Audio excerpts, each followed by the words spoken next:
gets We'll this just set up. Because I've had trouble in other meetings as well, outside of. Hey, Ken. Hey. We started the meeting. Okay.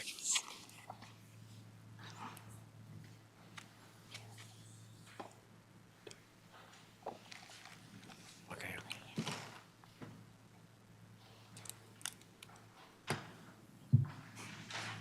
We do not have quorum yet. Let's see. Still no quorum. Okay, we're gonna So put a Darrell's not hold. coming? What's Or that? is he running late? Darrell. I'm sure we'll get. Oh, I know, then we'll have a Just all forum. shiny clean. Mine never looked that good that long. Okay, so we do not have quorum, so we're gonna hold off on approval of the agenda and approval of the minutes until we either get quorum today or just do them next month. But that doesn't mean we can't do the rest of our business. We just can't vote on things. Let's start off with who all is here, and then we will know for sure if we have quorum. Let's start online today. I think, Ken, you're the only one online. I think there's somebody else online as well, but this is Ken. I'm from District D. Okay, are there any other members, TAAC members online? Not hearing anybody. Let's go to my right. Eric. Yep, Eric Henriksen, appointed by the Minnesota Council on Disability. Diane Graham-Raff, Metropolitan Area Agency on Aging Trellis. Patty Thorson, Just Trellis. Trellis. I was going to say Metro Mobility. I mean, that might have been how you got here. David Fenley, TAAC Chair. Cheryl Schmidt, Metro Mobility. Richard Rowan, AARP. Heidi Meyer, Minnesota CCD. Doug Cook, Metro Transit. Claudia Fugly, MNCCD. Awesome. Thank you very much, members. Let's dive right into Purple Line. We didn't have enough time last month to finish this, but we will have enough time this month. And we also had a small work group meeting in the meantime, so I'm sure we'll talk about that. But thank you both very much for coming back and Absolutely. getting your deserved time allotment. Thank you for having us. Oh, yes. All right, so I know in our slide deck that was sent out, we had a number of slides. We wanted to include more for some context for folks, but we're gonna skip around just so we can make sure we have time for questions and feedback today. Like the chair mentioned, we did have a small group meeting with a number of folks on this committee, and that was super helpful as well. So we'll run through some similar content and same topic here. And I forgot to introduce myself, Liz Jones. I'm the Outreach and Engagement Lead for Purple Line. Good afternoon, Mr. Chair and committee members. Craig Lamothe, Purple Line Project Manager. Thank you both for coming. Thank you. And again, same topic as last time and from our small group discussions, but we are wanting some input and feedback. We'll share a little bit on how Purple Line might look on Maryland and White Bear Avenues, the corridor that we're studying for implementing bus lanes. So we'll skip through these first few slides on some of the project history that we've covered before. And we will start on slide 8 and talk about those design options that are in both the St. Paul section and Maplewood section of this White Bear Avenue corridor. And you can go to the next slide.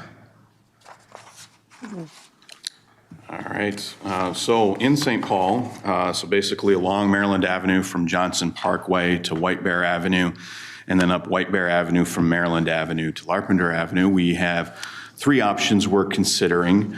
3 design options. We have one side-running transit lane. So this transit lane would be on the outside with stations on the outside. It would only be in one direction, and the rest of the roadway would have one general purpose lane in each direction with a center turn lane. So it's kind of a pivot off of the traditional 3-lane operation that you might find on certain roadways.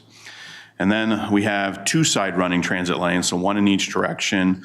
And what gets eliminated is that center turn lane. Then there's 1 lane in each direction for general purpose on the inside. At certain intersections, there would be dedicated left turn lanes.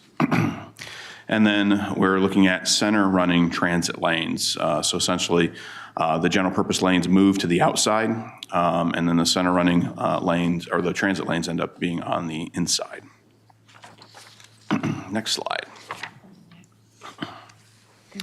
Actually, we'll skip this one and we'll go to number 11. I think since it was hidden, it already skipped. Okay, there we go. So we'll go back one slide. to slide, right here. So this is what that one center running, or one side running lane would look like.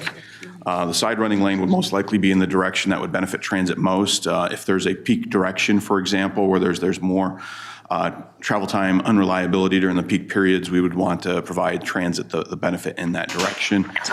In the other direction, as noted here by the images, the bus would stop in lane in that single general purpose lane to make boardings and alightings at the various different stops. The benefits of the one side running lane is there's a larger median for pedestrians and for bicycle safety crossing. Essentially, where we'd want to have those safe pedestrian crossings, we'd be essentially building a concrete median where the center turn lane would exist throughout the corridor. So at key locations, trying to provide approximately safe crossings every quarter mile. There'd also be fewer impacts, or fewer property impacts, because there'd be less widening at certain intersections. Particularly for intersections where left turns need to be accommodated. The left turns can be accommodated from that center turn lane versus as a separate lane.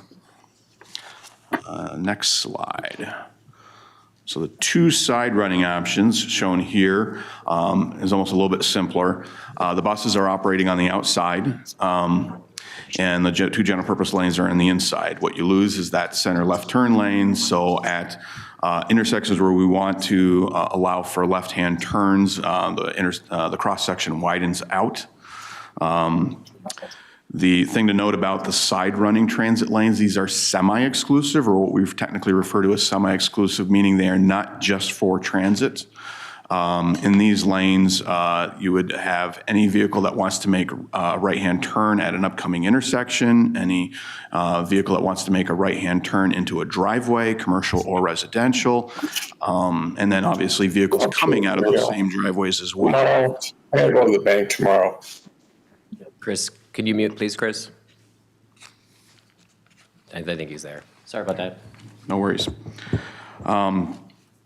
So this does provide better reliability because we're getting it in both directions in the single side running option.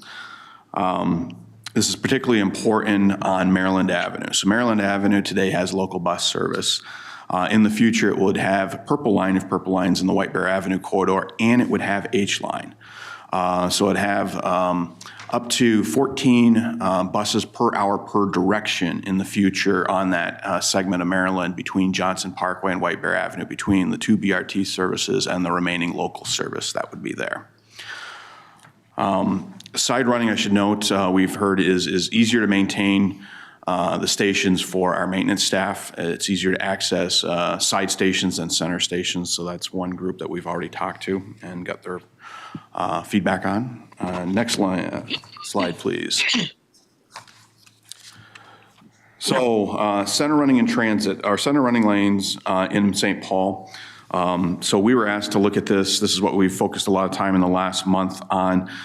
So community leaders approached the project starting in January to ask us to look at center running in St. Paul because we had considered it for Maplewood, north of Larpenteur, but not in St. Paul, and that's because it's wider. The roadway gets a lot wider north of Larpenteur, so there's a lot more room without impacting property.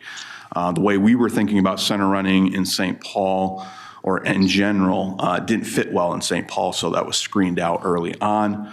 We've come back now as a result of the request by the community leaders to take a look at this, come up with a narrower option that gives up certain things like width on platforms, width in certain lanes. There's less green boulevards would be for a center running option in St. Paul than there would be for a side running because we're just not able to accommodate that kind of thing. And there still is more property impacts. But one of the other benefits that comes with a center running option, regardless of whether it's in St. Paul or in Maplewood, is with a center running, as shown in these images, you have to have a median throughout the corridor. which means you're eliminating the ability to make left turns anywhere, except for at a few designated signalized intersections. So that inherently makes it a lot safer for pedestrians and others because they're not having to look in this particular direction and worry about a car coming from that direction because they can't. This also provides the most reliable for transit. So different than the side running that I explained earlier, if the buses are in the center of the roadway on red lanes, these are exclusive transit lanes. There would be expectation that there are no other vehicles in these lanes. Even when we approach intersections that we're allowing for left-hand turns, there are separate left turn lanes. So there's no mixing of automobile traffic or any other traffic. The only other traffic one would expect to see is an occasional emergency vehicle, which has rights by state statute to utilize those lanes. So much more reliability from end to end, ensuring that buses get to their particular station to make connections. This is the most reliable option. Next slide. I will skim over this a little bit more. In Maplewood, we have two options. We do not have the single lane side running option as we do in St. Paul, and it's mostly because it's a lot wider. To give you a perspective, in St. Paul and Maryland, White Bear Avenue, it's 67, 68 feet within the public right-of-way. It's 140 feet wide at Beam Avenue on White Bear Avenue, just to give you an idea. So there's a lot more space. So we didn't need to look at a more constrained environment, so we never considered a one-lane option for transit in Maplewood. But generally speaking, the same characteristics. If you want to click to the next slide real quickly. Same configuration, two side running. The one difference here is that we would be introducing with a side running option a median. Again, we have space to do that north of Larpenteur, and it is inherently safer when you eliminate left turn lanes. And if you're familiar with White Bear Avenue, particularly north of 36 to Beam Avenue as you go toward the mall, most of that is divided today.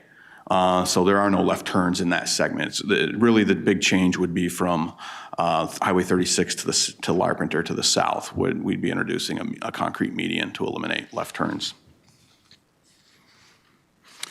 Next slide.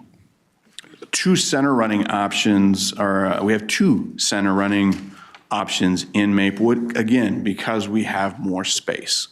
And so ideally, for transit, the best, most reliable, fastest operation is going to be one that mirrors more like light rail, where there is a median barrier between the general purpose lanes and the transit lanes. That allows the transit lanes to operate faster between stations. If we don't have the median lanes and we have just that center median and only paint is separating the general purpose lane from the transit lane, we are capped at a certain amount of speed that we can go. That's a differential between the general purpose lanes. So we cannot go as fast in those, even though they are exclusive and nobody else should be in those lanes. It's the fact that we got friction alongside us that's only divided by paint. So where we can in Maplewood, we are proposing the concrete barriers on the outside. This is essentially what Gold Line has in much of their dedicated. It's truly dedicated. Again, emergency vehicles could operate in there as needed by state statute, but otherwise truly exclusive, and the big benefit is we get faster speeds between stations. So with that, I will pause. I will turn it back to Liz to help facilitate a conversation. Thanks, Craig. And we can go to the next slide. We just have a pause for any questions, comments, but really want to know from all of you, what do TAAC members want us to know or consider as we evaluate these options for different types of bus lanes on Maryland and White Bear Avenue. Thank you both. Is there, so I have just one question. I can't see if there's hands up online, but I suspect there might be. And then I'll go to Richard. So is currently, I know nothing's set in stone, but currently you're thinking to go back and forth between a couple of these different options, center running, side laning, or side running, or when you make the decision, will it be all of one particular style? That's a great question. So prior to the St. Paul community leaders asking us to look harder at a center running option in St. Paul, there was no center running option in St. Paul, but there could be in Maplewood. Under that mix of options. There could have been a scenario where if it made sense for Maplewood to be center running, there obviously wouldn't have been an option for that in St. Paul, and therefore there would have needed to be a transition from side running of some sort in St. Paul at Larpenteur to a center running option in Maplewood. So there was definitely that opportunity for inconsistency throughout the corridor. Now with center running being on the table in St. Paul, being evaluated, you could end up having center in St. Paul and Maplewood. You could have side and side in Maplewood and St. Paul, or you could have a true mix where it could be center in St. Paul, side in Maplewood, or vice versa. I know we have heard from some folks that consistency is important, and I don't know that I can point to another operation we have in the Twin Cities or are in planning or in operation that has that kind of inconsistency, where part of the corridor is a certain way and the other part's a different way. More likely what we see in, we do have inconsistency with our transit ways, but it's typically a station. Like on Gold Line, there is one center station with crossovers that are over by Sunray, I believe. But outside of that, everything else is consistent on that corridor, and that's typically what you see. Thank you very much, Richard, and then I'll go online to who I think is Ken.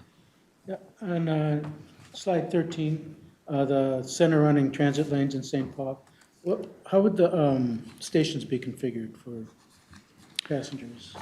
So both center running in St. Paul and in Maplewood, it would be split center platform. So we would have center platforms that would be at the far side of the intersection, so the bus gets through the intersection, then stops to be able to make its boardings and alightings.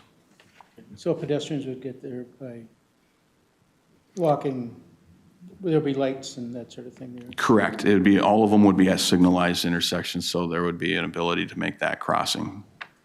And you would essentially be, as a pedestrian coming from either side, crossing one general purpose lane and then one bus lane to get to that center platform.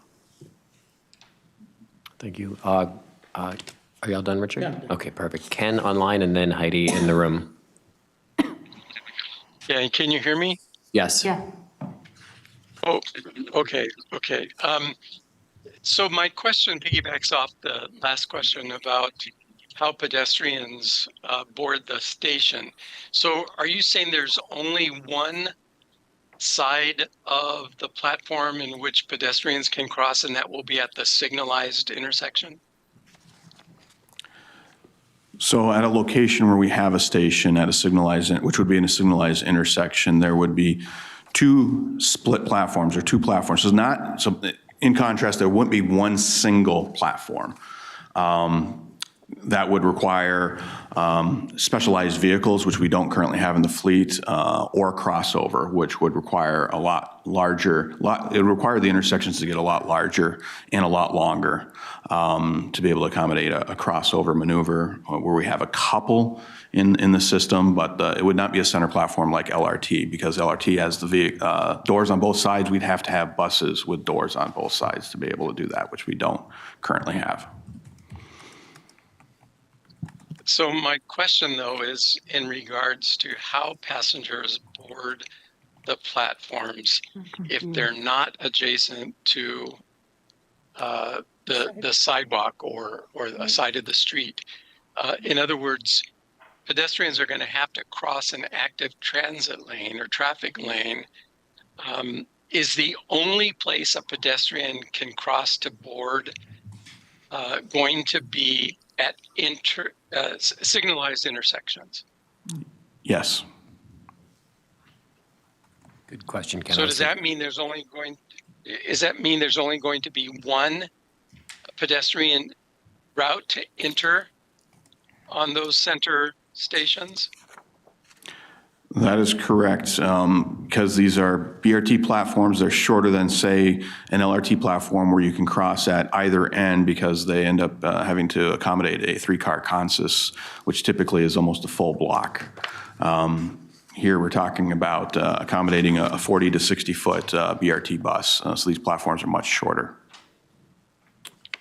Okay, and This is David. I'm going to jump in 1 second because I think we might be getting ahead of ourselves. Are we addressing how pedestrians are going to access these stations further on in the presentation?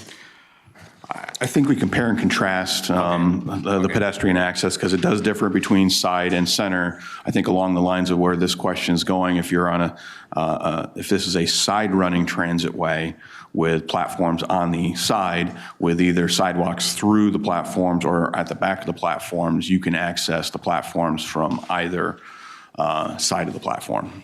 That's what will these questions be more beneficial to build on the detail that you're going to provide us later?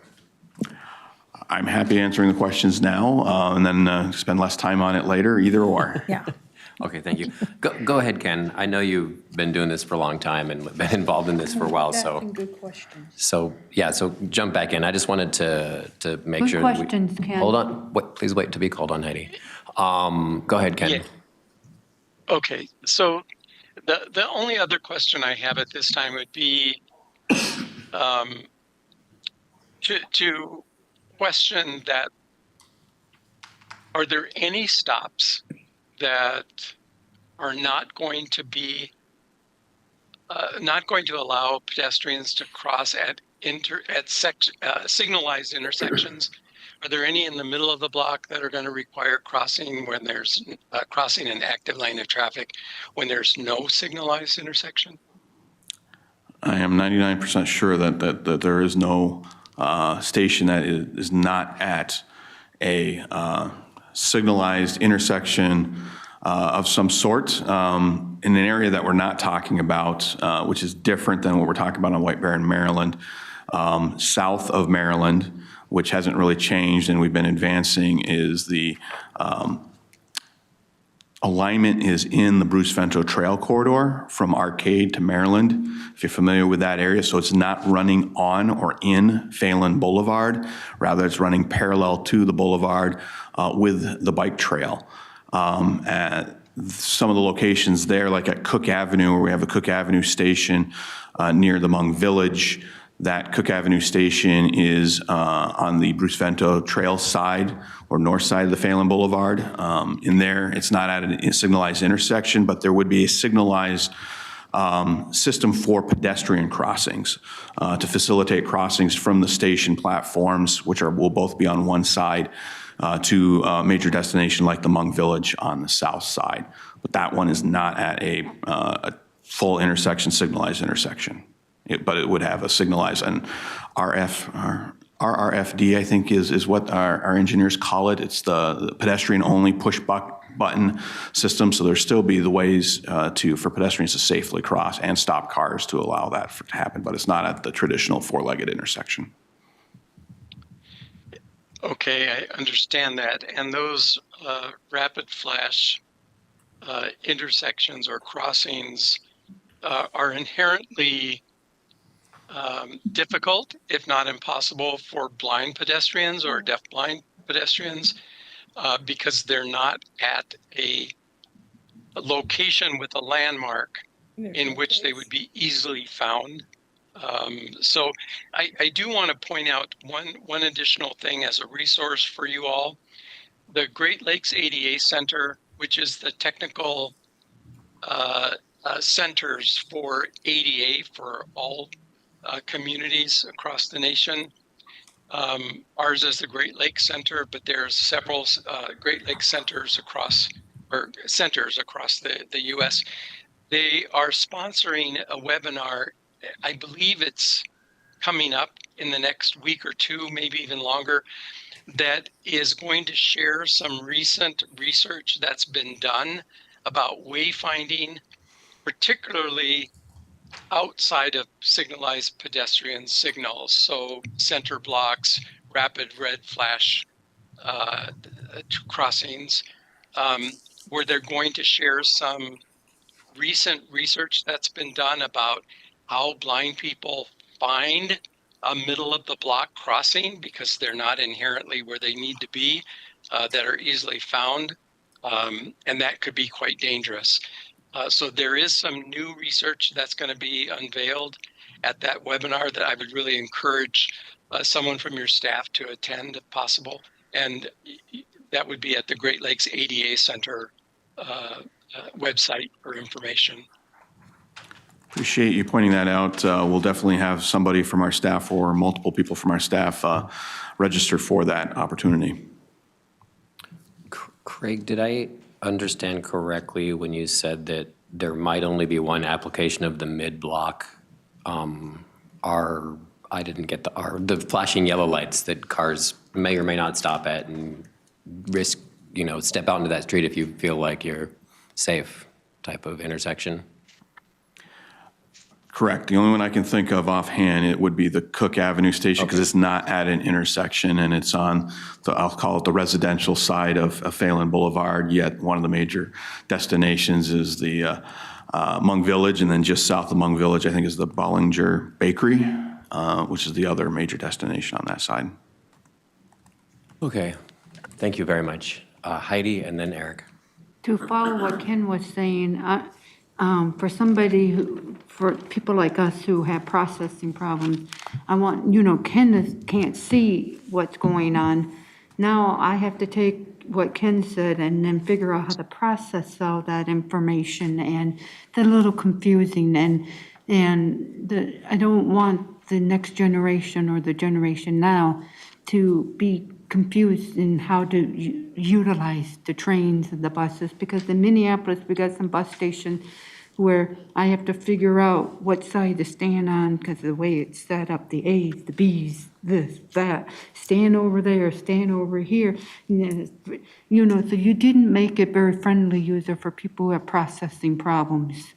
And I know this was on the news, and I also saw it on YouTube and stuff, but roundabouts, and we have a roundabout in West St. Paul, this is an example of something bad. They made like a mountain hill, so I couldn't see the cars, and I have to go to the city, and I gotta make a complaint because they're remodeling it for summer, and because the winter's over. And my safety's in Denver. For me to help Ken would even be harder because I couldn't see the cars coming around the roundabout because of the big mountain of dirt and hills and stuff. So you have to think about all the different things. I'm a little confused in what you're talking about, only because I'm trying to understand, and Ken really is good at breaking it down and making us understand it. But if you want to do teaching, you got to make it so we can actually get out of our house and actually do it. And because there's not a lot of people who are going to take our hands and teach us. So I'm just bringing that up because I'm very concerned. Thank you. Thank you, Heidi. Eric. Thank you, Mr. Chair. For the record, it's a rectangular rapid flashing beacon, or an RRFB. So just so we're all speaking the same language there. I'd echo again what everyone's saying here about the center lane. I think we talked about it in our work session or our group meeting where, to Ken's point, RFBs are difficult to find because most of them currently I don't think have APS or the chirping signals to identify a location where that is. And when you have a center lane stop, even if it's at a signalized intersection, at the traffic signal itself, you'll have your APS or your push button, which can be identified. But if I did have, for vision impaired or other users, if I'm traveling now in the crosswalk, I have 2 additional stops that I have to identify, or 2 additional turning movements where I'm walking as a pedestrian. I have to identify which platform and where that is, which I tried to envision how that could be engineered, and it would be extremely difficult. And it almost, I question how accessible that could be, in all honesty. I guess I haven't seen it. I'm sure there's maybe examples out there. So the recommendation I would have for at least myself, and I don't know about the committee, to support some sort of center lane option would be to see or to polish up that kind of design for us to even take a look at. Because when it comes to the truncated domes, alerting people of when they're going in and out of travel lanes, when you have a turn in the middle of the road, I don't see, or I can't envision how that would go. So to see something a little more detailed on pedestrian access routes from the corner of a traffic signal and being able to get to and locate how to turn onto the ramps on a center lane option would be extremely helpful for us to kind of envision it and get a sense of that. So I think that would be a great recommendation at some point to see. I don't know if that's already kind of planned out, or if you guys have that in the plans or have looked at that, but I think that would really help us out a lot. I appreciate that comment. I think we can take that back to our team. I would say just helping folks in general understand what we're talking about out here. We have been producing a lot of visualizations and animations to be able to help understand how this would work if this would be an option that would be selected, even though we are dealing with about a 1% level of design. So oftentimes we don't get to those kind of things until we're at 30%, but we're definitely finding a need, and I think we can take this back and focus on, pick one location and figure out how we think it would work, and then bring it out to this group. Maybe it's a small group meeting, we can share something that takes us about a month to 2 to create some of these visualizations, but I think we can be able to do that so that we get the right features in there. If center running is selected, making sure that we don't miss a fatal flaw with it. That to your point, you're struggling seeing how it could be engineered to be safe, and you may be right. So we need to understand whether or not there's a path forward to having a split center running BRT operation that would be safe and works for all. Did you have a follow-up, Eric? You look like you have no Well, thoughts. before an option is selected, I think it's worth the value in ensuring that all users can use it safely and it is accessible. So I think in the decision matrix of selection, I think that one component, at least from this committee as we're identifying it, is a very key component on being able to safely and accessibly be able to get to those platforms, and how they can meet, federal standards, state standards, MnDOT, specs, all that kind of stuff. I think would be a worthwhile venture for the project. Yep. Thank you, Eric. Heidi, go ahead. And the other thing is, think about winter, and how well they're going to be maintained so all of us can cross the street and get to the platform correctly.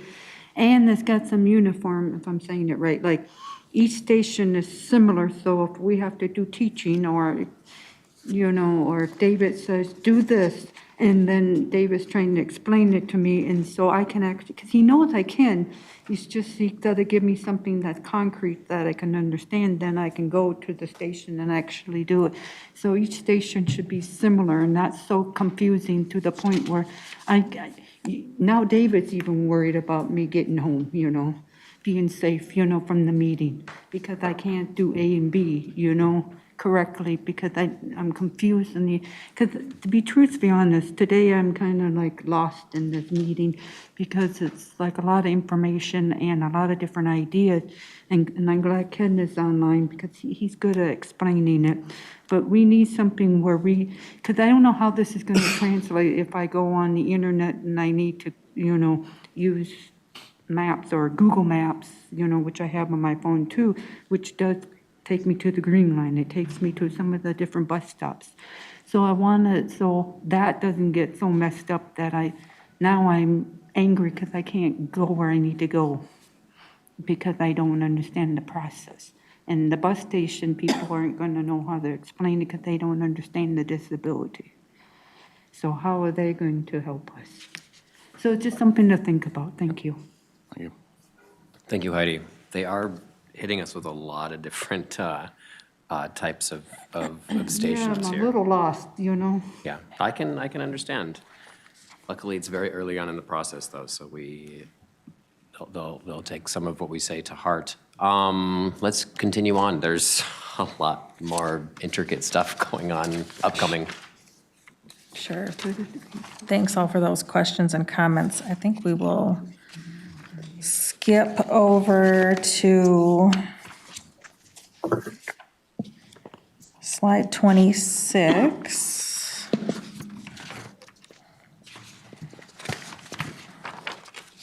And we have touched on this already, but just for a little bit additional context, Craig, if you want to talk about some of the station access and the pedestrian improvements, but definitely something that we'll have more conversation as the design advances as well.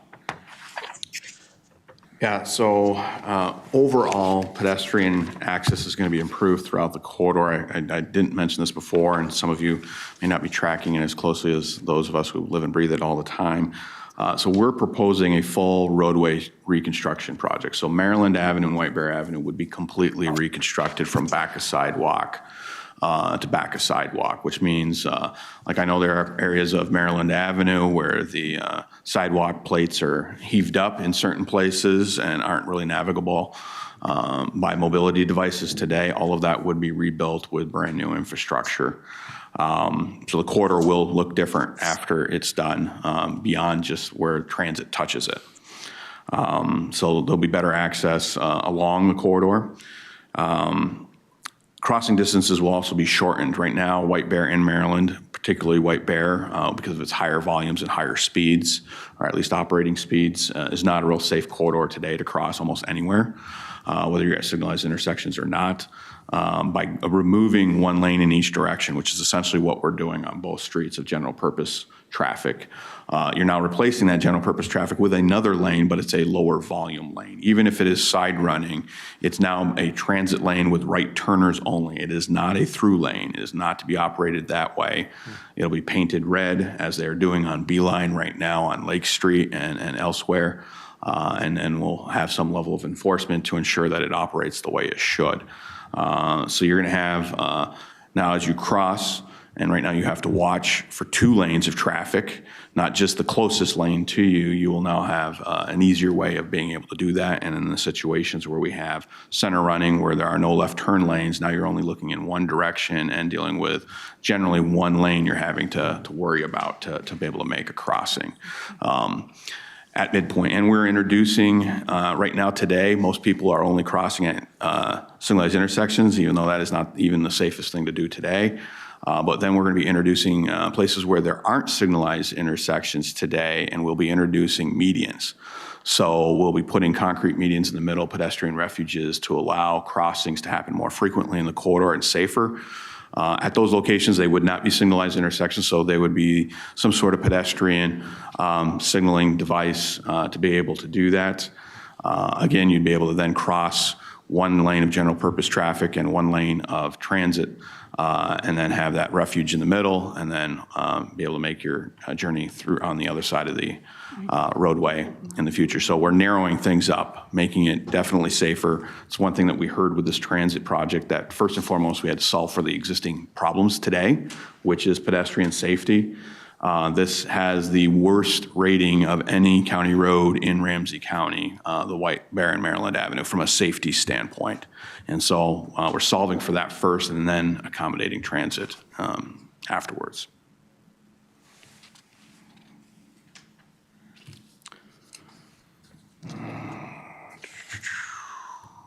I don't know if there's anything else to highlight on these. Essentially just reducing the distances, providing more opportunity to cross safely than today. I think we covered a lot of the access. We can probably go to some of our next steps, knowing that we're close to time here. So slide 41. We can go to slide 42.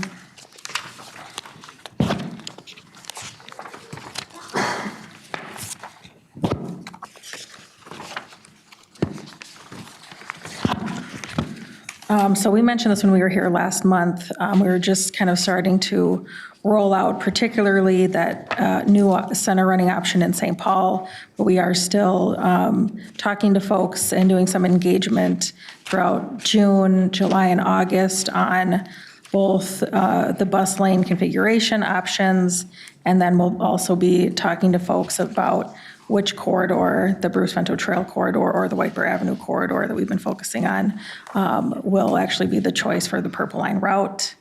So if we go to the next slide. And we've mentioned this before, but we certainly are planning for more engagement with the TAAC. So we had a small group meeting. We can certainly have another one. And I think, Dave, and maybe we can noodle on some of the content for our next conversation in small group. But I know at our first small group meeting, we discussed potentially having other places where we could point to similar configurations that we are talking about to talk through some of those. I know internally we have done some brainstorming on if there's areas locally that might be helpful for us to visit to get feedback on. We can certainly work on that as well. And then just a note, Craig mentioned we're at 1% design with this configuration.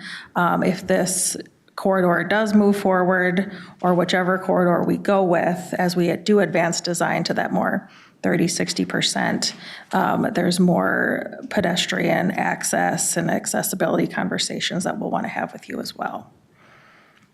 I think the only thing I would add to Liz's comments, so the schedule for decision-making, we are anticipating this to be more of a fall timeframe.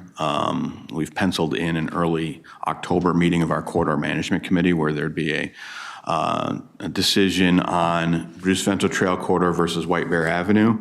And if White Bear Avenue is the corridor that the policymakers want us to move forward with, is it side running or center running? So that's an early October, first week of October decision point. So most of what we're doing over the course of the nice weather is all focused on engagement, trying to talk to as many folks as possible within the community, within both corridors, to help feed into the process. We've done most of the technical work we need to do. Now it's really hearing from folks. One last, or not one last question from me. I'll open it up to the other members as well. The last thing you said piqued my interest about Chair, this is Darrell Paulsen. I don't know if you can hear me. Darrell, I can hear you. Do you have a question? But I did raise my hand a couple of different times, yes. Awesome. Yeah. The last comment that Craig said about putting this as a fall outreach and maybe a October thing, is there a possibility, Craig, that we can move that until after the election? Thanks, Darrell, for the question. I think what we've been asked for is to try to get this wrapped up before election.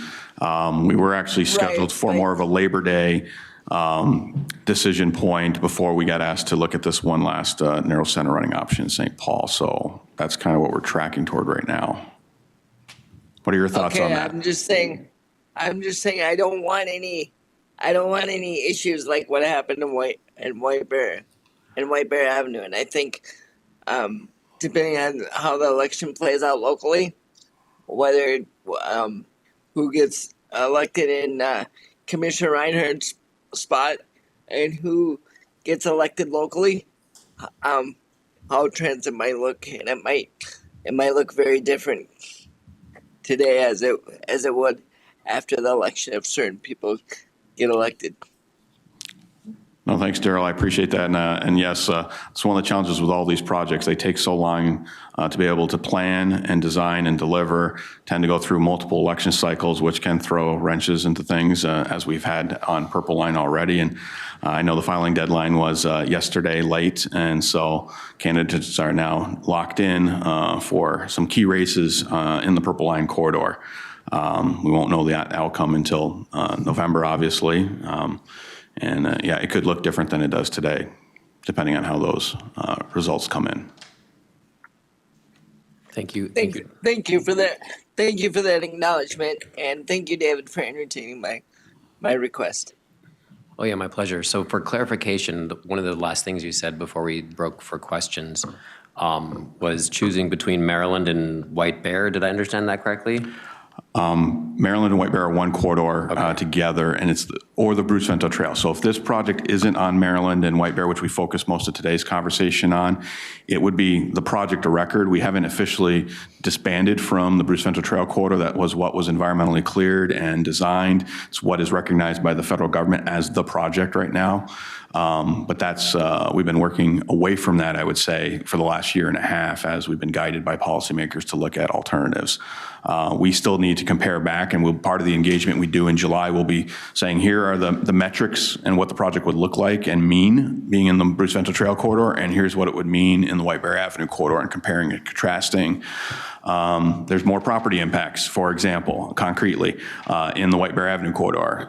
We have a 100-foot former freight rail right away in the Bruce Vento Trail corridor. We're not really touching anybody's property, but we will be if we're in the White Bear Avenue corridor, just as an example. So we need to be able to share that and engage the public over the differences between the two corridors. And then ultimately, the policymakers need a decision on where Purple Line wants to be. And if I understand correctly, the Bruce Vento can more easily support the side running transit lanes. The Bruce Vento Trail would be essentially a lane in each direction. The bus would be operating at higher speeds. They would be side platforms in those locations, split side platforms, so on the far side of the 4 intersections. So there's only 4 stations in the Bruce Vento Trail corridor versus 12 on White Bear. So we're serving a lot more people being on White Bear. That's another difference between the two corridors. Okay. Okay, thank you. Ken, and then you'll close us out, Heidi. Go ahead, Ken. Yeah. First thing I would like to just say is to both Craig and Liz, thank you so much for having this and hosting these discussions, even at only a 1% engineering phase. We typically don't get asked input until much further on into the process, and sometimes it's too late at that point. I really want to express gratitude and thanks for involving us in these discussions early on, so we can really help formulate some of the major decisions that get made regarding accessibility to this really important project.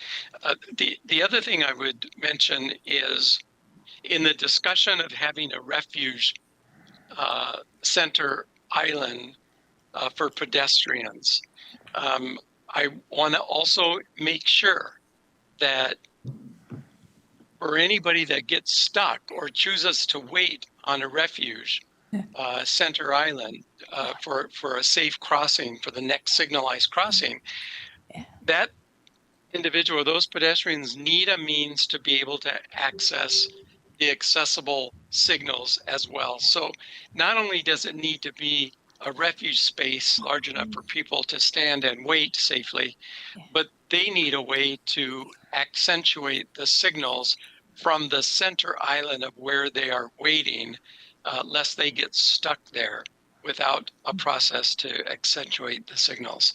So that needs to be a part of the planning process as well with those refuges. And sometimes that doesn't get thought about until after the fact, and it's usually too late for that.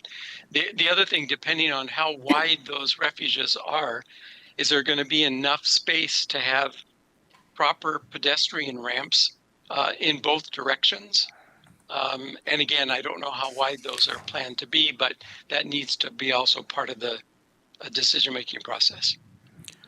Those are good comments, and we're taking note. I suspect we are considering all those things. These, generally speaking, the medians we're talking about, we're basically utilizing a lane. So it's going to be about 12 feet wide, generally speaking, is going to be how large these pedestrian refuges will be. Okay. Thank you. Thank you, Ken. Heidi. Oh, and I back up Ken and what he just said, because I don't drive at all. My disability is never going to, I'm going to rely on you guys and the state of Minnesota to take care of me. So I understand exactly what Ken's talking about, crosswalks and getting from one end to the other, safely and doing it correctly.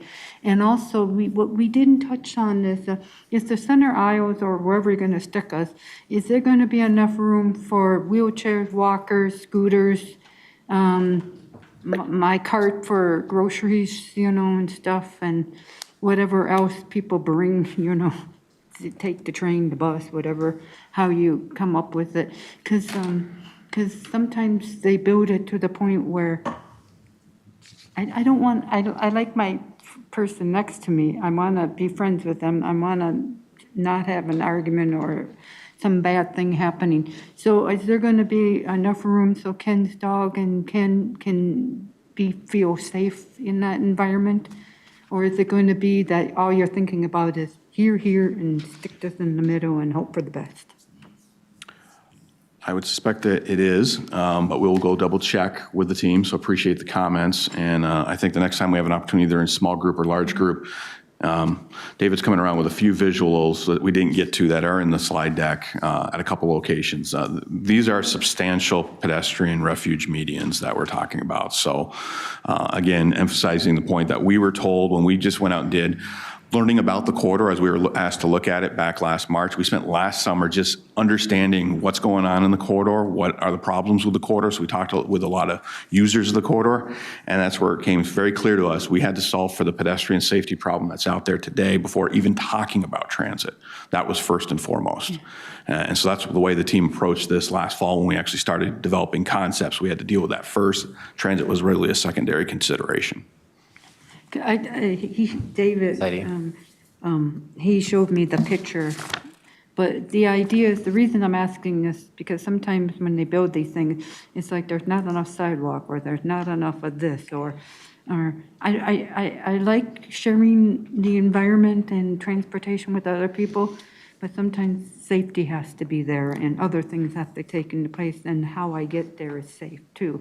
Like the U of M, it's not really well done, you know, as an example, you know. So if you screw up, you're at the mercy of trying to figure that out on your own, you know. So it's just something to think about. Appreciate the comments. Thank you, Heidi. Thanks, Heidi. Yep. Again, thank you for coming and re-engaging us. Yes. You'll hear from us again. Thank you for all your time. We appreciate it. Good. Thank you. All right. Is Jason in the room? Oh, yay. Thank you so much. But it does need to be done. Welcome. You can still have all 30 minutes if you need it, Jason. No, I don't know if I'll need all 30 minutes, but Take whatever you need, or up to 30 minutes. Take whatever you need. good afternoon. My name's Jason Bordenave. I work in the Street Operations Department for Metro Transit. I'm going to give you an update on the State Fair for this fall, or later this summer. The Minnesota State Fair runs August 22nd through September 2nd this year. The hours of our operation will be from 8 a.m. till midnight, so we moved that an hour earlier during the week. So last year it was 9 a.m. to midnight. This year we're going to go 8 a.m. We added 2 additional sites. So last year we had 4. We had Cottage Grove, Bloomington, which is 30th Avenue Park and Ride. We had, 95th Avenue Park and Ride and the County Road 73 Park and Ride. This year we'll have those in addition to the Maplewood Mall Park and Ride and Maple Grove, which will just run on weekends and Labor Day. Some of the things I looked at from the meeting last fall, some recommendations were to the placement of the porta potties in accessible areas with good lighting. All of our sites are at our own facilities, so they have lighting, and they'll have, we'll bring porta potties in and then place them in a location that's near the boarding area with good lighting. There were some comments about bringing back 2 previous accessible parking lots. I'm not sure which ones they wanted back, but we did add Maplewood because we were kind of missing. We didn't have much to the north and east, and then to the north and west we brought back Maple Grove. So we've kind of got the whole metro area covered, with trying not to leave anyone out. In addition, we've got the A line, which runs up and down Snelling near the fair. On the south side, the Route 3, and then the north side, the Route 61. I've got a note about making the signage more clear on the Route 3 near Gate 9 of the State Fair. So I've talked to marketing to see if we could get some bigger signage to post at those bus stops, so it's clear where passengers need to go to catch the bus, whether they're going to Minneapolis or St. Paul. And Metro Mobility? Please wait, Heidi, please wait for acknowledgement from the chair. Thank you. Go ahead. I'll come to you. So let's see. and then have a traffic controller. We've got, so the State Fair provides traffic controllers on Como at the Transitway, and that's to facilitate the buses entering the State Fair. And they also have a controller at right around that gate 9 to help. There's people that cross there. And then they usually provide one on Snelling at Midway. And then another comment about having gate 9 added to Google Maps. Yeah, so I went. Yeah, I went to Google Maps and kind of tested that out. I just did a quick search of Minnesota State Fair Gate 9, and it popped up right on the south side, right in our bus stop. So that should be good. No, it's not good. Is that all? Is that all? Yep, so Okay. that's all the updates I have. So I'll open it up to any questions or concerns. I'm glad Google updated everything since the last time you looked I at hope it. they don't screw it up again. I mean, it's Google Maps. You can't really do anything about it. I'm sure they listen to that too. Heidi, go ahead. Are you also going to gate number 9, where Metro Mobility drops off, because, In the horseshoe? yeah, well, yeah, kind of like, yeah. Are you going to have good signage for that too, besides the city buses? Because we get kind of left out, and if you're a newbie, learning this, every so often I have to relearn how to navigate myself back to Metro Mobility. buses. Yeah, so you're talking about signage for Metro Mobility, on where to catch the Metro Mobility buses, Well, yes. or the Route 3? Well, both. I've taken the Metro Mobility, and I also taken Route 3. And if you're going to do Route 3, then you need to hire more drivers around the state fair time, because I get all those emails saying Route 3's down, Route 3. Yep. This, that, or this location is down. So it makes it kind of hard to go to the state fair when Route 3 is like your, St. Paul location or Minneapolis, kind of your hub, to connect to the state fair. And then you got Metro Mobility for the newbies who are learning and want to really enjoy the state fair or meet up with friends. Then they need good signage too, not just the city buses. We need to be treated with respect too. Right. To touch base on the Route 3, so we added a Route 3 coordinator this year, which will be monitoring the Route 3, and we'll have fill buses. So if the Route 3 is running significantly late, they'll have extra buses that'll be staged over near Westgate and the Transitway that we can quickly plug in to keep the service consistent. So there's no big gaps.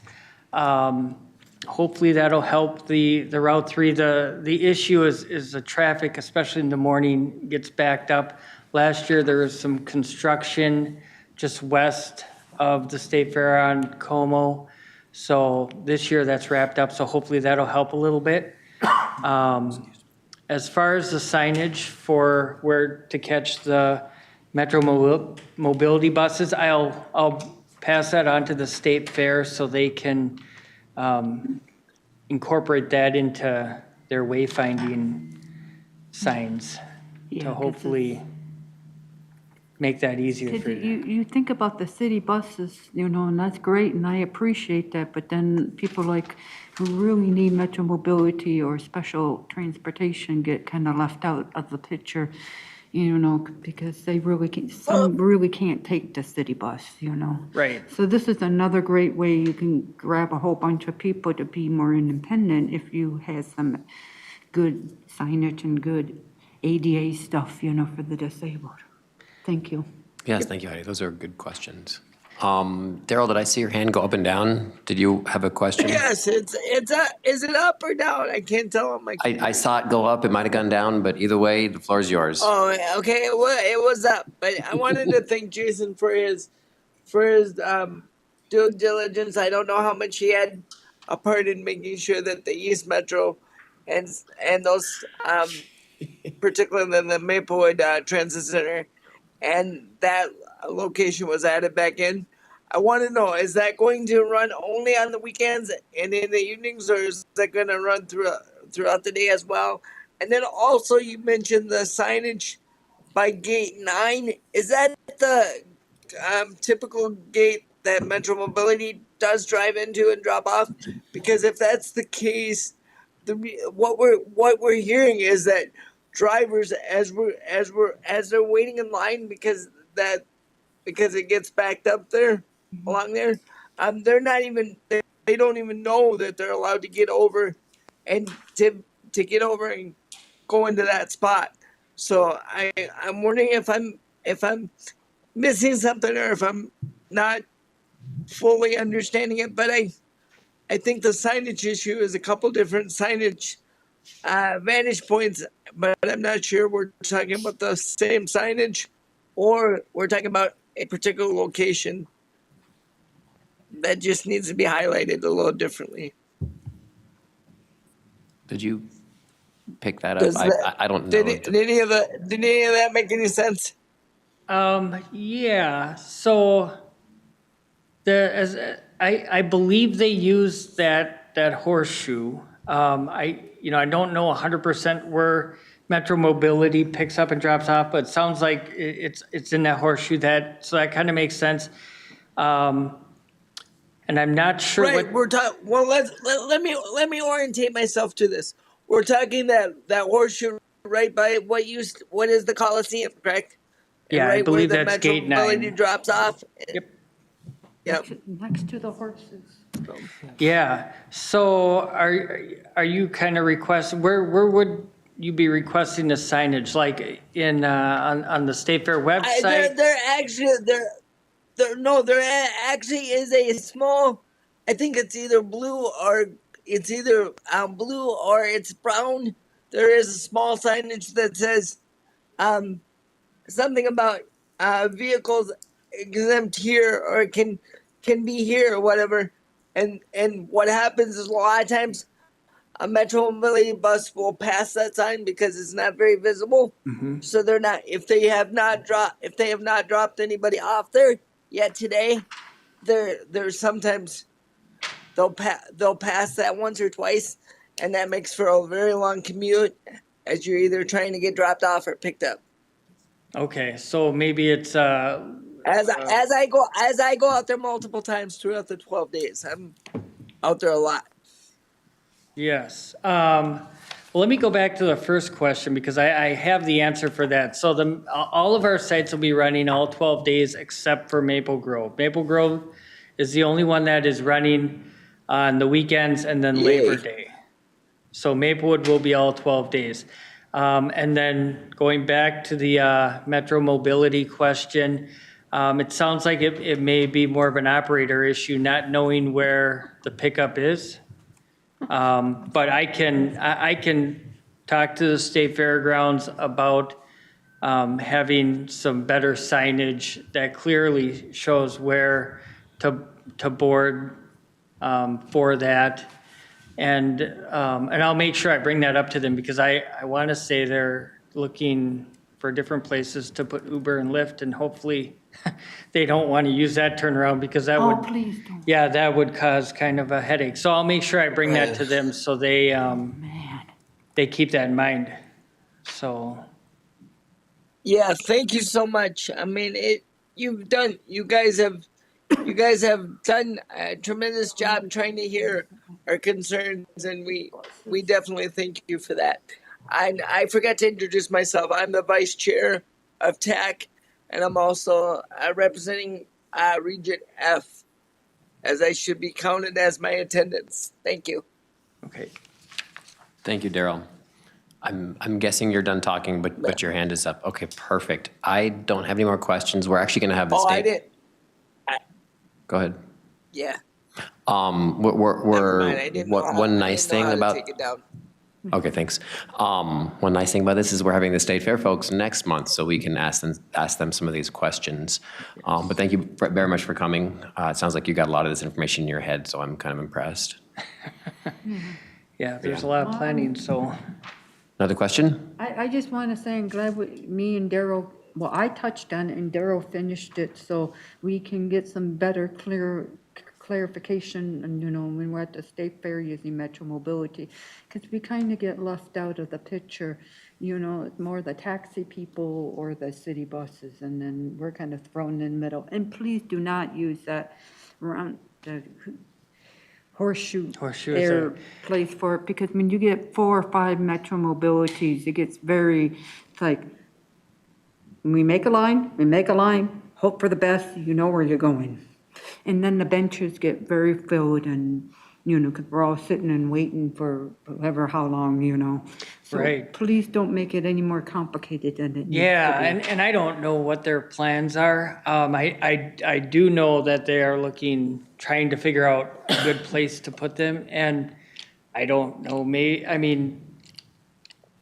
I'm thinking maybe they're thinking of bringing Metro Mobility in on the north side with the rest of the Then you have to be really transit clear how you're going to move vehicles. us all. Right, yeah, because I know there's a big, right inside that gate, they have a huge rental area where you can rent scooters and wheelchairs and stuff like that. So they may be thinking of that, but again, I don't know what their thoughts are. So, but that would be a great question to bring up to them next month. We'll make sure they don't do it.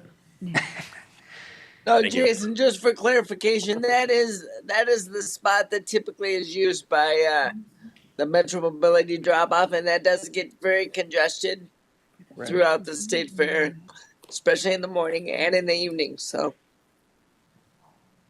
Thank you all very much for a robust discussion. All right. And thank you for coming by. Thank you. Yeah, thank you. Yep. All right. It's rare, but we get some non-Metro Transit, Metro Council folks. Naadha and team, you're up. I just want to say I'm happy he was willing to take me and Darrell's question and take it seriously. Oh, yeah. Yeah. 'Cause sometimes that gets kind of swept under the rug. Yeah, feel free to introduce yourself and your team however you want. We did briefly touch on this last month just because it was released, I think, a day before our last meeting, so I didn't want to drop on everybody without some prep, but you've already testified to joint session of the Senate and the House. They're the ones who requested this. But thank you for coming. Thank you for your willingness to present to an agency that is not you. Well, good afternoon, everyone. My name is Mariyam Naadha, and I was the manager for this evaluation. I go by my last name, Naadha. And I want to introduce Kyle Malone and Will Harrison, who are also part of the evaluation team from the Office of the Legislative Auditor. Just to take a step back a little bit, our office's work, our evaluations are directed by the Legislative Audit Commission, which is a bicameral, bipartisan group of legislators who recommend topics for us to explore. And so this topic, Metro Mobility, was suggested to us in last spring, and we just completed the report and presented it, released a report on April 30th. So my presentation is going to be about 10 to 15 minutes, and I will just quickly go over some of our key findings from our evaluation of Metro Mobility. Next. Just say it into the ether, and I wasn't sure where the person and the wizard behind the curtain will make sure everything happens. Great. Very good at it.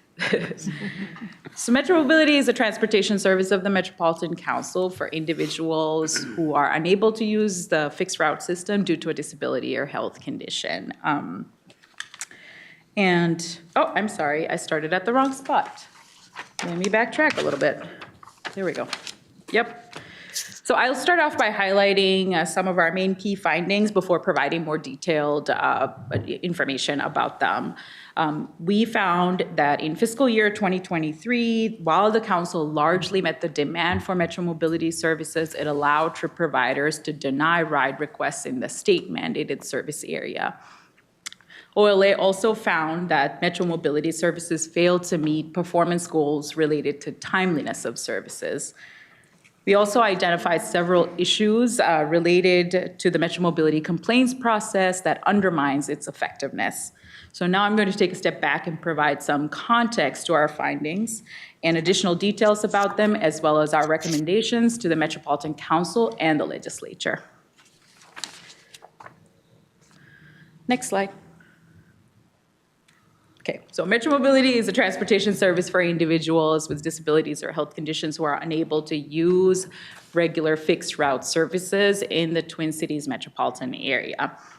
Metro Mobility is subject to both state and federal laws.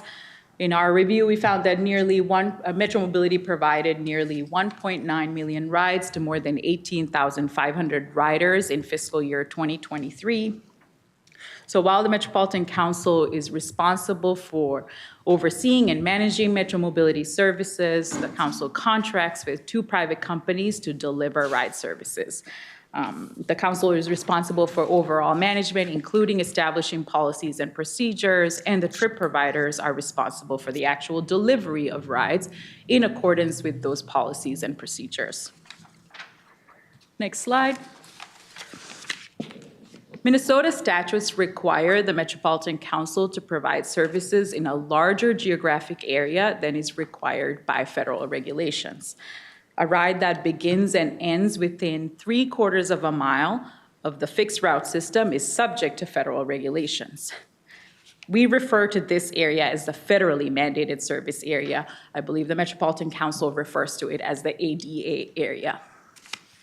A ride that begins or ends outside of this federally mandated area, but within the area required by state statutes, is not subject to federal regulations. We refer to this area as the state mandated service area. In fiscal year 2023, about 3/4 of Metro Mobility rides were within the federally mandated service area. Next slide. So rides that begin and end within the federally mandated service area. I'm going to pause. If you could just complete flip through the table. That would be great. Thanks. 6 times, 9 times. Might be a little tricky to time it. So rides that begin and end within the federally mandated service area are subject to federal regulations, which are intended to ensure that Metro Mobility services are comparable to the fixed route system. And there are no similar requirements in state statutes. So while the council applies many of the federal regulations to all rides, the council only applies federal ride scheduling requirements to rides in the federally mandated service area and prioritizes scheduling those rides over rides in the state mandated service area. As such, riders requesting services in the state mandated service area face some challenges that riders in the federally mandated service area do not. So while ride requests in the federally mandated area must be confirmed at the time the request is made, trip providers, must be confirmed at the time of the request.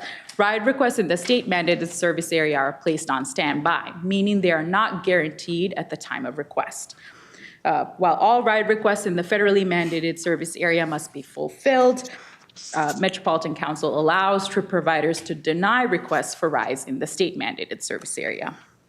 In addition, while trip providers are required to schedule federally mandated service area to occur within 1 hour of the rider's requested pickup time, Council allows trip providers to schedule state mandated rides more than 1 hour beyond the rider's requested pickup time. Next slide. The Legislative Audit Commission directed our office to review the extent to which Metro Mobility was meeting the demand for its services. Given the different service standards for scheduling rides, we found that while the Metropolitan Council largely met the demand for Metro Mobility services, it allowed trip providers to deny ride requests in the state mandated service area. So in fiscal year 2023, trip providers denied over 5,000 ride requests. That's from July 2022 to June 2023. According to the council, trip providers also denied a total of nearly 6,000 ride requests in the fall of calendar year 2023. Next slide. We offer a recommendation intended to improve the services available to riders in the state mandated service area.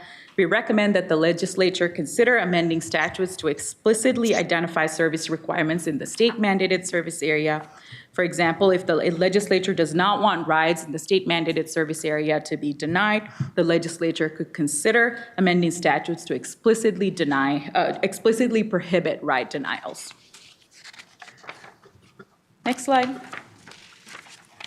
You can go ahead and, yeah. Thank you. So the Legislative Audit Commission directed OLA to review the extent to which Metro Mobility services were reliable, effective, and efficient. To do this, we reviewed Metropolitan Council's service standards, which are largely based on federal regulations. As an example, federal regulations require the council to avoid substantial numbers of excessively long trips and significantly late pickups or late drop-offs. The council requires trip providers to minimize the time a rider spends on board. As another example, trip providers are also required to pick up riders within 30 minutes, in less than 30 minutes of the agreed upon pickup time. Similarly, trip providers are also required to drop off riders no more than 1 hour early and not late to appointments if a rider has requested to be dropped off at a certain time, for example, a medical appointment.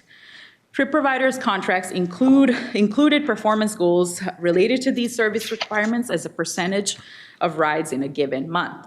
You can find more details of these services on page 20 to 21 of our report. Next slide. To evaluate the quality of services, we analyzed Metro Mobility rides data for fiscal year 2023 to understand the extent to which trip providers were meeting the council's requirements for onboard times, on-time pickup, and on-time drop-off. In our review, we found that the trip providers met only one of the three goals in fiscal year 2023. While trip providers met the goal for onboard time in all 12 months, trip providers only met the on-time pickup goal in 3 out of 12 months. And trip providers did not meet the goal for drop-off in any of the 12 months. Next slide. So trip providers' monthly performance for on-time pickup and on-time drop-off are shown on page 22 of the report. Next slide. The Metropolitan Council has taken action to address service quality issues. However, trip providers have still struggled to meet performance goals. In our review of trip providers' invoices in fiscal year 2023, we found that the council issued financial penalties for all instances in which invoices indicated that trip providers did fail to meet the goals for onboard times, on-time pickup, or on-time drop-off. The council also amended contracts and increased wages for drivers. Further, the council relaxed performance goals and separated goals for rides in the state-mandated service area for performance goals related to on-time pickup and on-time drop-off. Our review of Metro Mobility rides data shows that these steps were insufficient to address service quality issues, and we show that on page 23 of our report. Trip providers continue to struggle to meet on-time pickup and on-time drop-off goals despite the fact that the council lowered them in November 2022. And as I mentioned before, the trip providers also denied a large number of state-mandated rides in the fall of calendar year 2023, nearly a year after the council lowered performance goals. Next slide.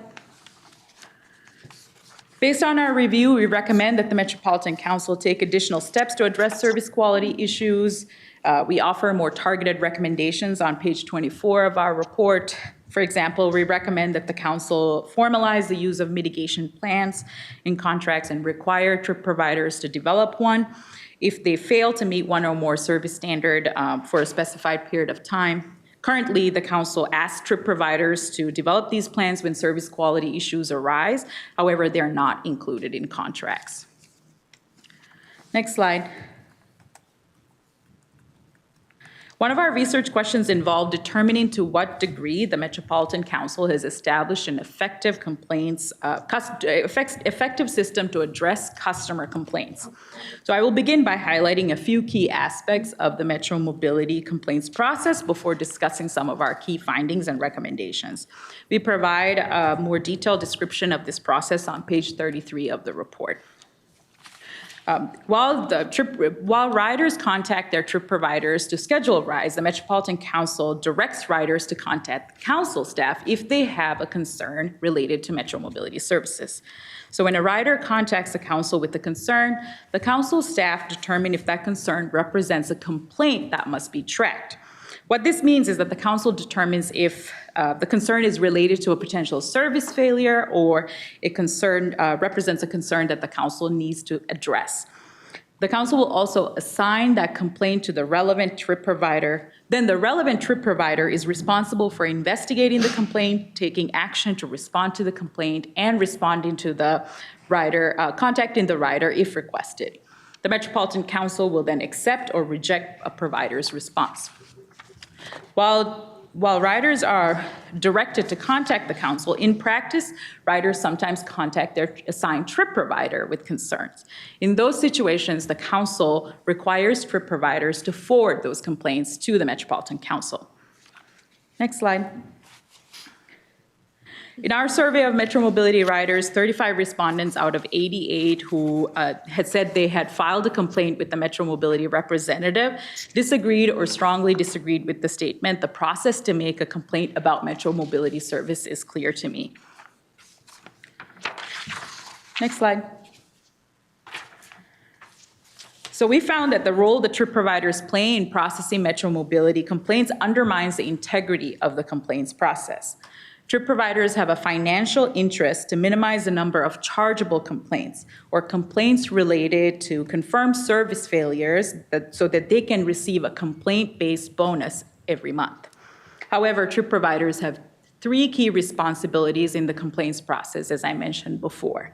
More specifically, when riders contact the trip provider with a concern, trip providers are allowed to determine if that concern qualifies as a complaint. Second, council procedures require the trip provider to investigate the complaint.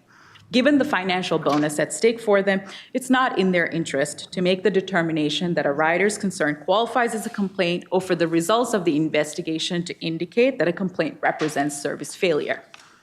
Next slide. In addition, in our review, we found that the contracts disincentivize trip providers from forwarding complaints to the Metropolitan Council, even though the council requires trip providers to do so. As I mentioned before, the council requires trip providers to forward complaints they receive to the council. Contracts with trip providers include a penalty of $50 for each confirmed instance in which a trip provider failed to forward a complaint. However, the council also issues a bonus of $5,000 if the ratio of complaints that count towards a trip provider's bonus is less than or equal to 1 per 2,000 rides, 1 complaint per 2,000 rides. If a trip provider is concerned that forwarding a complaint may push their rate of chargeable complaints above the threshold, providers have an incentive to risk paying $50 for not forwarding a complaint if that means they may be able to receive the $5,000 bonus for any given month. Oh, wow. Next slide.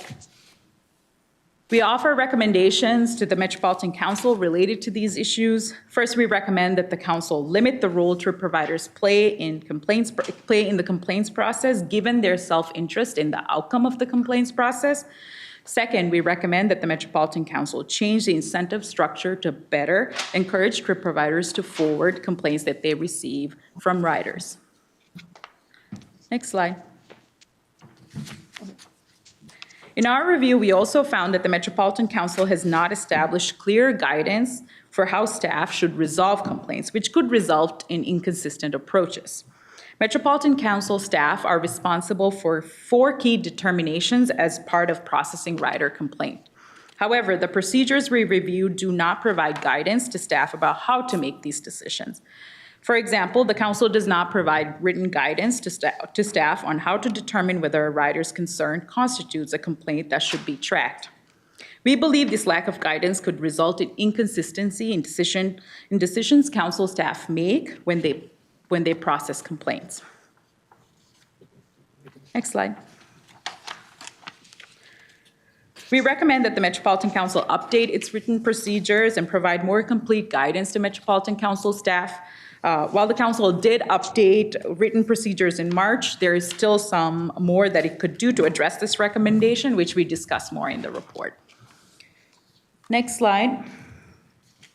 We reviewed trip providers' monthly invoices for fiscal year 2023 to determine whether the council appropriately issued penalties or bonuses. We found that the council has incorrectly paid trip providers bonuses related to meeting all ride requests and the complaints-based bonus. Trip providers' contracts include a $5,000 lump sum bonus each month to incentivize them to fulfill all ride requests. Contracts also include an additional $5,000 complaints-based bonus. We found that in several instances that, in fiscal year 2023, the council has incorrectly paid trip providers these bonuses. Next slide. The Metropolitan, so we recommend that the Metropolitan Council only pay bonuses to trip providers when trip providers have earned those bonuses. Next slide. Next slide. Is that it? So that concludes my presentations. We're happy to take questions. Awesome. Thank you very much, Naadha. Just a reminder to folks, this is not the Metropolitan Council or Metro Transit or Metro Mobility we're talking to. This is the Office of the Legislative Auditor. So I would like for folks to keep questions about contents of the presentation or the overarching report if you looked at it, and recommendations made too. So we're not here to be like, Metro Mobility, do this, Metro Mobility, do that, because it's not Metro Mobility. I'll go to Heidi and then Darrell. Are you also going to do one, because now we're heading into using the taxis, you know, as part of Metro Mobility, and they have some serious problems. So this report kind of reflects similar to some of my complaints to the taxi company. So are you going to be looking at that in the future too, as part of Metro? Because they want us to have options. If we don't want to use directly Metro Mobility, we can use the taxis, but some of the stuff that you talked in here is the same thing that's happening on the taxi side. So I think that needs to be looked at, you know, or audit or whatever, how you do it, just so you can get more in line, you know, because there has been complaints similar to what this is, but think of it as the taxi side. I don't know if that answers your question, but I don't know. I think you need to look into that too. It is a good question. So I guess it would be, has the legislature, can you tell us if the legislature has instructed you to look into any sort of taxi services yet?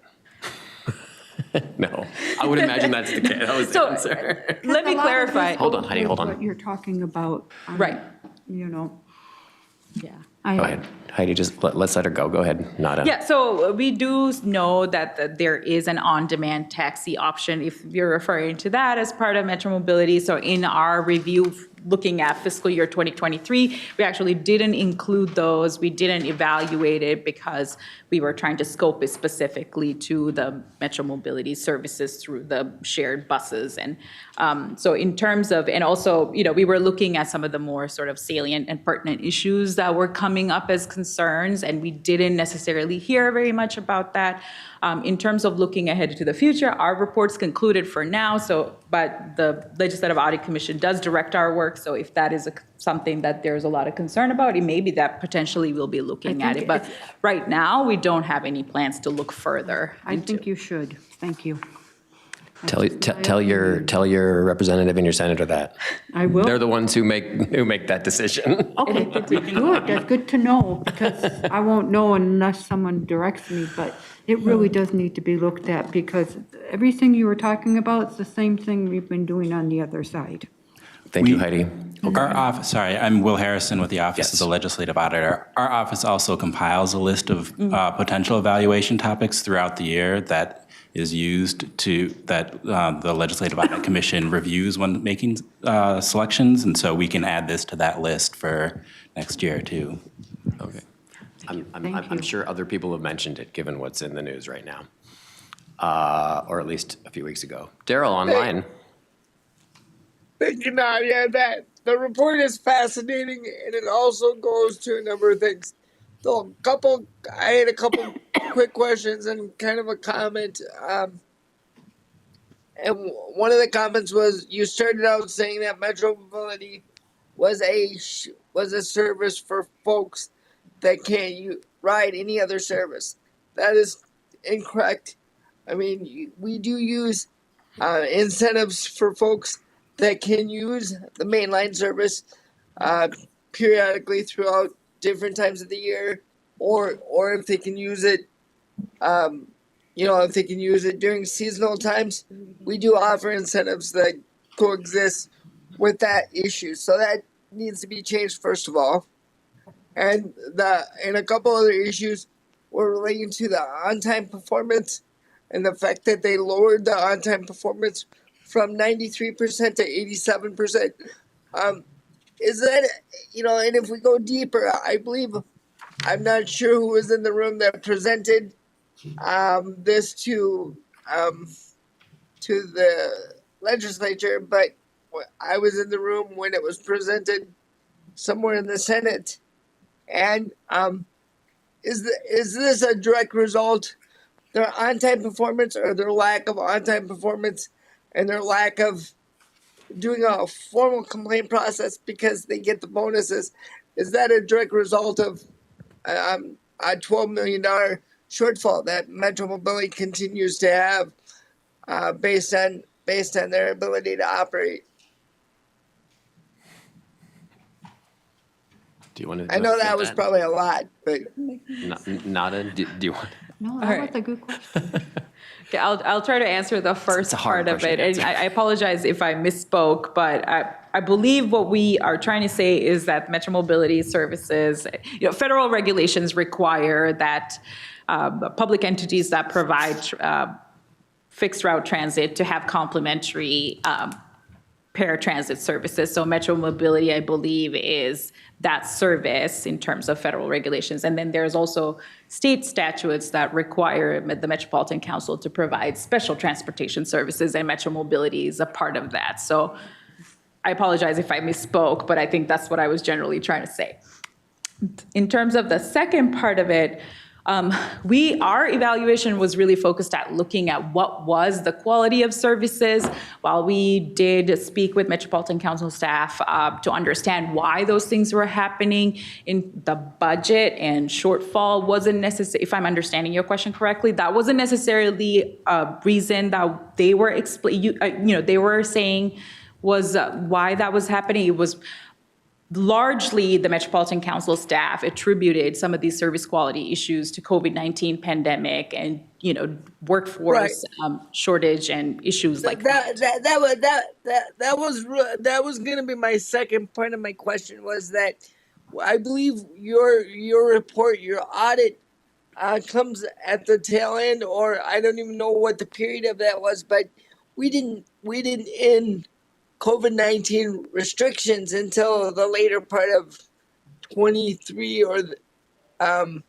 so I'm wondering if that has a direct result on your numbers as well and your findings as well, because they repeatedly for months told people not to schedule rides unless they were necessary rides. So therefore, even though everybody else got to go out and about, those of us that rely on a specialized transportation service, we were not able to do that necessarily unless we knew how to access other forms of transportation. And then finally, I had to convince Metro Mobility and Metro Transit to stop putting those messages on their automated system, because it was basically telling us that unless you have an emergency, you can't go out. But yet I got to see my neighbors and everybody else go out around me, and everybody was fine, right? So I don't know if that was a direct result, and I didn't hear the full timeline as to when this audit was done, from what month to what month, and what periods of years did you cover? Well, that last question's a really easy one for you to answer. Just a quick reminder to members, wait for recognition from the chair, and that's mainly to avoid people talking on top of each other. Okay, I think he wanted to say something. Hold on. Go ahead, Naadha. They can, We got it, Heidi, we got it.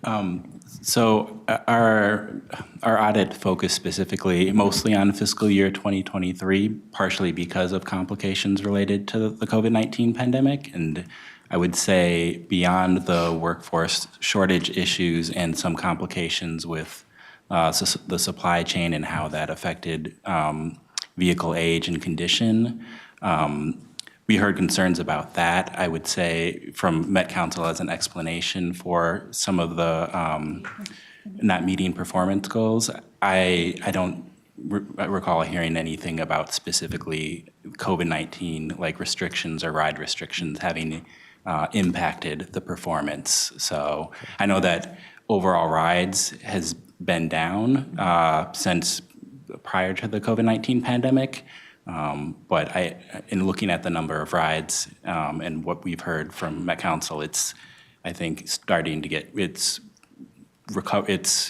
made significant progress from like while the middle of the pandemic, if that makes sense. Thank you for that. Has the Met Council officially responded to you? It's a rhetorical question, but yes. What did they say? You can sum it up. I know what they said, but I want you to say it. No, I come to you. All in all, they agree with the recommendations, correct?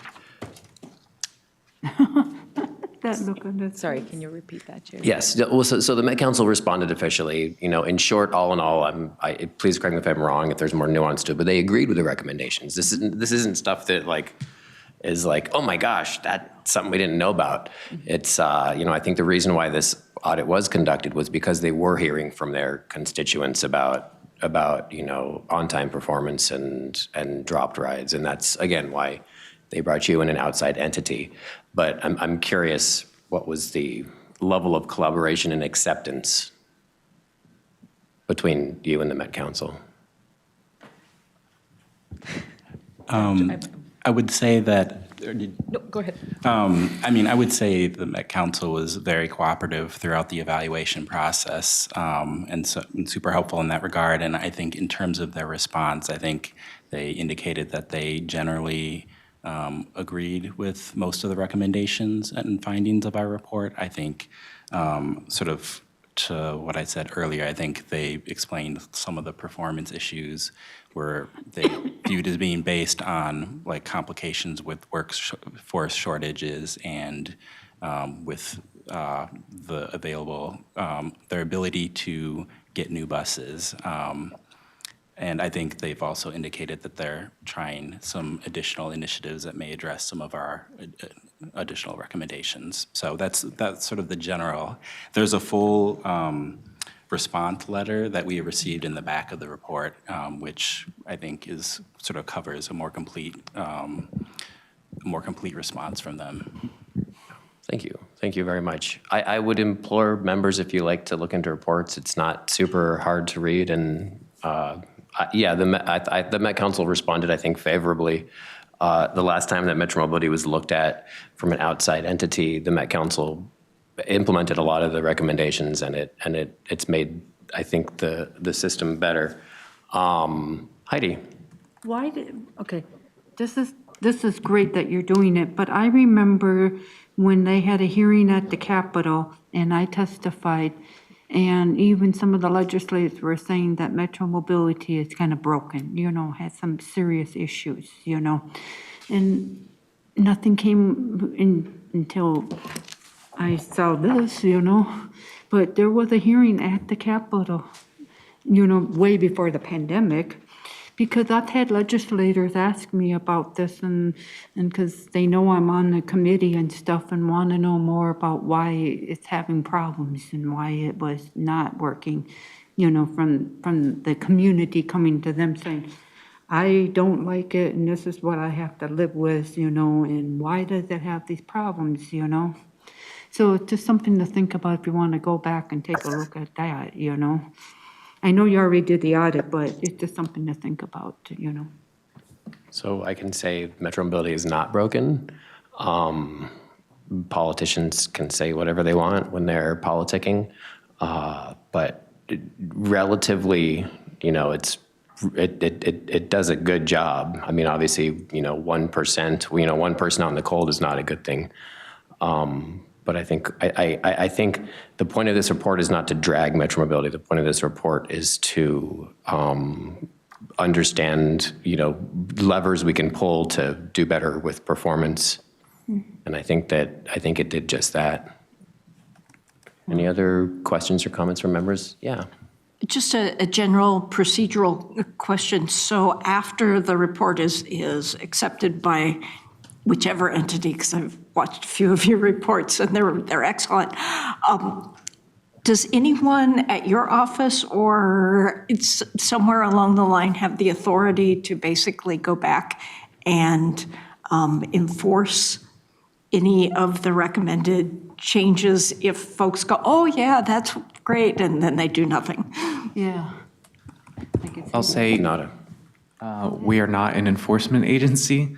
That's not an authority we have. We do publish annual updates. We go back and look at how is the agency, what actions have they taken in response to our recommendations, how have those been effective, what steps do they still need to take. And those typically come out sometime, is it January, February, early in the year? Yeah, early in session. So we will be conducting one of those and publishing it. Great. Yeah. That's good to know. Anybody else? Thank you very much for being here. Yeah. We really appreciate it. This was great. I'm glad you came. Yes. All right. Thank you for having us. Oh, yeah. Yeah, Thank you. Thank you so much for having us, and unfortunately, we do have to rush off. See you Go later. ahead, Appreciate rush off. You got what we needed. You made time for us. There's no obligation for you to be here. It was nice enough for you to be here because Thank you. Thank you so much. Bye. All right. I'm going to mix things around a little bit up on the agenda. Well, we already did do that actually because we still have to approve the agenda and the minutes. But I'm going to go to public comment now. Are there members from the public who wanted to comment? No. Anybody? No? Okie dokie. I see my best friend there, Chair. I see one of my friends there named Russell. I'm sorry I'm not able to see him in person, but I can't wave to him. So if you can see me, Russell, I see you. So thank you for coming down. Nobody is making any movements in the audience. Okay, so no member comment. No public comment. Let's go on to the subcommittee reports. Ken, do you have anything on Blue Line? Is Ken still there? Yeah, last month I was not at the Blue Line meeting, but I did attend the Corridor Management Committee meeting that was held right after, and was a fly on the wall listening to all of the elected officials discussing the latest plans.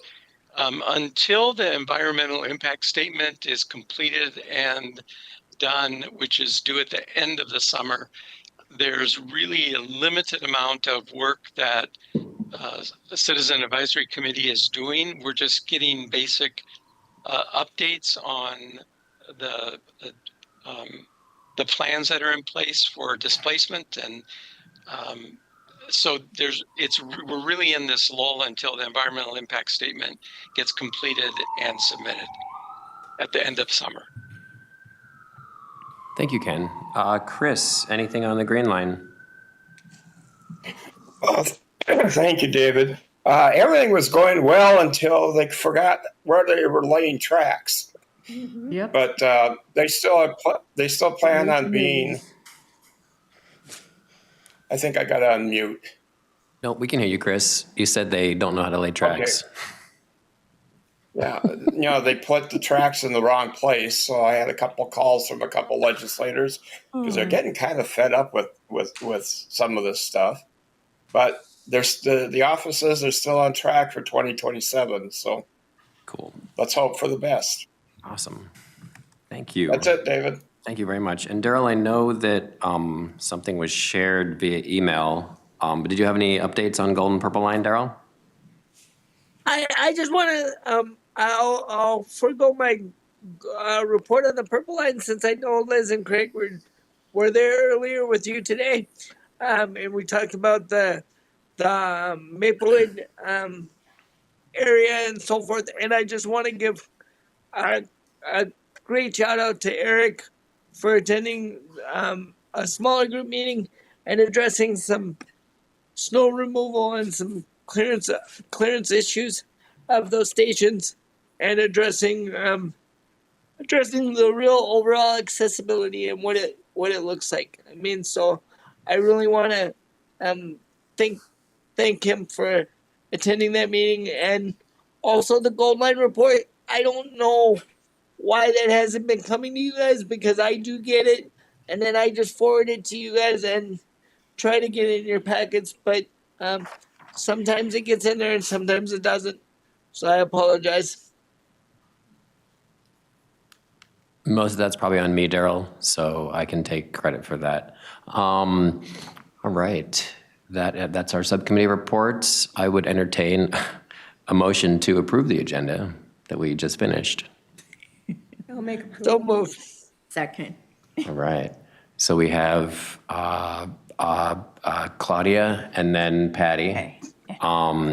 Any discussion? All in favor, aye? Aye. Aye, opposed, no? Aye. Awesome. I would entertain a motion to approve last month's minutes. Sorry, this is really strange doing this at 2:30. So moved, Chair. Thank you, Darrell. So Darrell moved. Do I have a second? I'll second it. Patty, Patsy? And just clarification, Chair and Patsy, and everybody else, is the reason we're approving our minutes and our agenda and stuff at the end is because we didn't have a quorum in the beginning, and now that I came on, we do, or what? That's a really good question, Darrell. You weren't here, so you wouldn't know that. No, we didn't have quorum. I'm sorry, that was mean. I'm sorry. No, we didn't have a quorum. I think we have like 11 or 12 in the room now. I mean, I'm giving you a hard time, Darrell. I don't mind doing it. Yeah, I don't mind doing it at the end, but it's pretty strange to do it at the end. I'm sorry. I should not have said that. All right. So we have a motion. We have a second. Or is there any discussion on last month's minutes, on the May minutes? All in favor, say aye. Aye. Aye. Opposed, nay. Aye. Perfect. Unanimous. Awesome. Are there any members who have comments? Yeah. Yes. Go ahead, Heidi. When they were talking, I was watching the news yesterday, and they were talking about the train, the light rail train track being too close to the other track, and the lady who made the complaint. So what he was talking about earlier for the Green Line. So just so you know, it's out there, and she's going to stay on top of it to make sure that it gets done correctly, and doesn't cause danger. So that was a big headline news, on the news. So you can probably find it on one of the apps or on the internet. So the lady who, and the guy, they went out and they literally seriously measured it and Yep. and figured it out. So, and they were in the process. So it's big news right now, and it's on all the channels, just so you know. Thank you, Heidi. Any other members? Eric, yes. Ken, you had mentioned during the Purple Line discussion some sort of wayfinding. It was either a report or a group that is leading some of those efforts. I was just hoping you might be able to share that information with the group, maybe with an email, so those of us who are interested could kind of follow up and just do a little digging and research if you might be so kind. Sure, I will forward that to you, David, and then Okay. if you want to send that out to the committee, that would be fine. And just additional information, the Transportation Access Board, which is a part of the Road Research, I can't think of the official name, Academy, which is a quasi-federal government agency which does all kinds of research into different road, airport, and transportation studies. They also do medicine studies, but there was a panel that was created to investigate the use of tactile guides that could be used in the United States to help people that are primarily visually impaired to find their way in large open spaces, like in arenas or plazas, where there's just wide open spaces and no real travel lanes. This is commonly used in other countries, Japan, Australia, and throughout Europe. And we don't use it in the US, so there was a study done to do some research to find out how that could be done and how we might implement that. And the company that did the research that was granted, it was, I think, the University of North Carolina, who won the award to do the research, is reporting. And they've extended their report to include some good practices that they discovered that could help in other arenas of where we have different kinds of needs for accessible ways of travel and landmarks that we don't currently have a good handle on. So they're going to present their findings and some of their best practices that they've discovered. So I will get that to David and he can send it out to you all. No, that's cool. Thank you, Ken. I really like the stuff that the Great Lakes puts on. Any other members have comment before I make one last comment?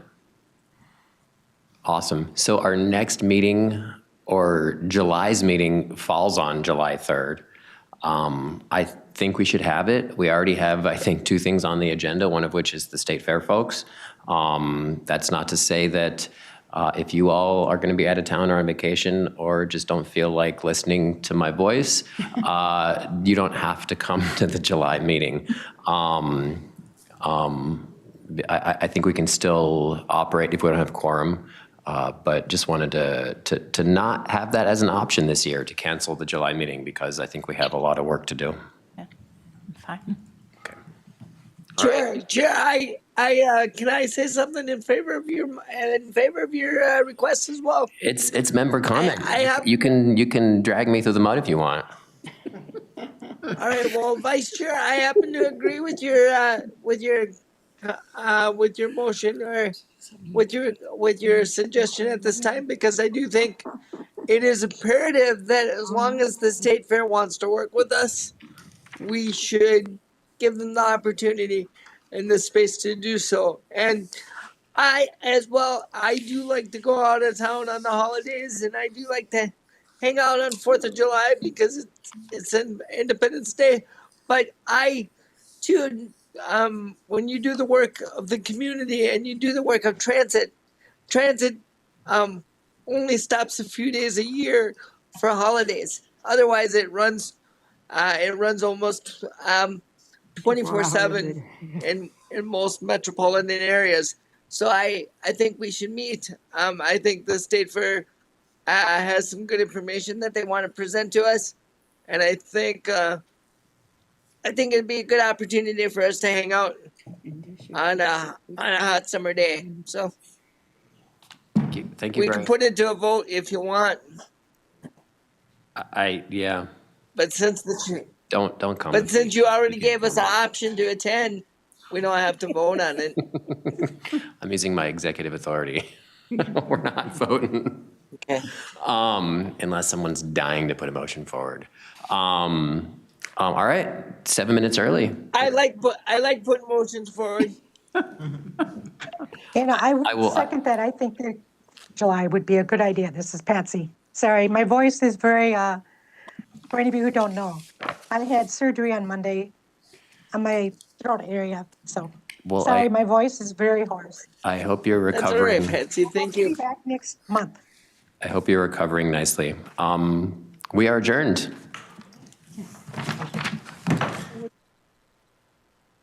All righty, bye, everyone. Have a great month.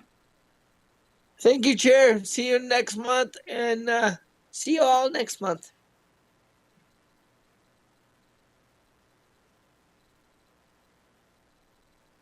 Oh.